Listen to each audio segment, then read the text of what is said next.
Okay, so at this point, everyone should have their color wheel looking like this.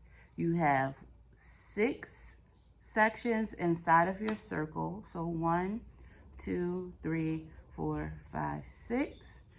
And then outside of your circle, you should have 1, 2, 3, 4, 5, 6, 7, 8, 9, 10, 11, 12. So that's 2 sections for each section inside of the circle.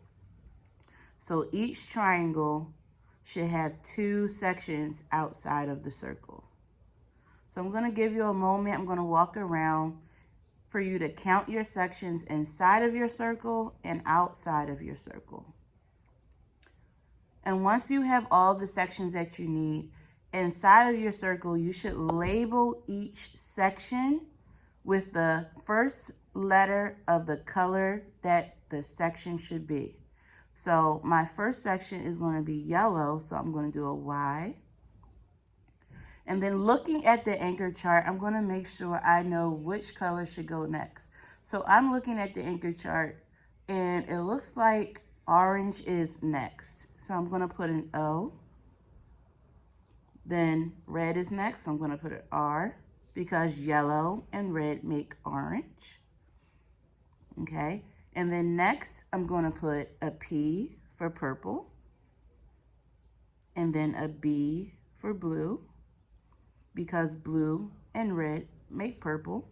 And I'm looking at the anchor chart, and it's telling me those are the colors that should go next to each other. And then my last color is going to be green, so I'm going to put a G. Then later on, we are going to mix some paint together to make tertiary colors, and we'll go over that. But first, on this side of yellow, we have orange. So the right section outside of the yellow triangle should be yellow-orange. So Y-O. And then orange-yellow, because this is the orange section. Excuse me, that should be a Y. Orange-yellow. And then orange-red, because this box is next to the red box. So orange-red. And I'll explain to you what all of that means. And then now we're in the red section next to orange. So that's red-orange, R-O. And then we're in the red section next to the purple. So it's red-purple, so R-P. Next, we're in the purple section next to red, so it's purple-red.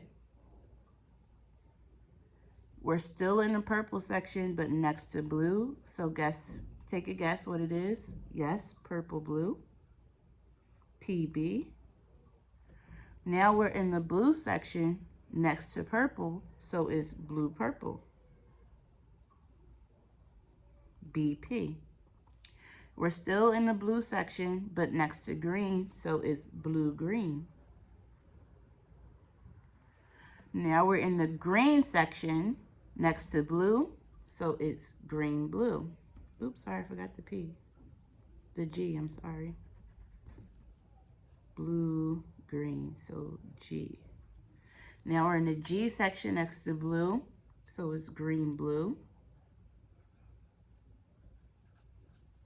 And now we're still in the green section next to yellow, so it's green-yellow.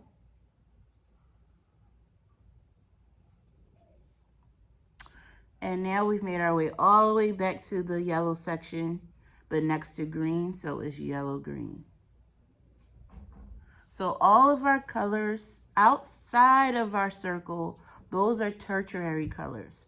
Tertiary colors are colors that we mix together to make new colors outside of our primary and secondary colors inside of our color wheel. So we mix primary and secondary colors together to get different shades or hues of our primary and secondary colors. Okay? So now your paper should look like this, labeled with all of your colors, your primary and secondary colors inside of your color wheel, and all of your tertiary colors labeled outside of your color wheel. So let's take a moment to make sure we can get all that straightened out. Okay, good job. Next stop is paint.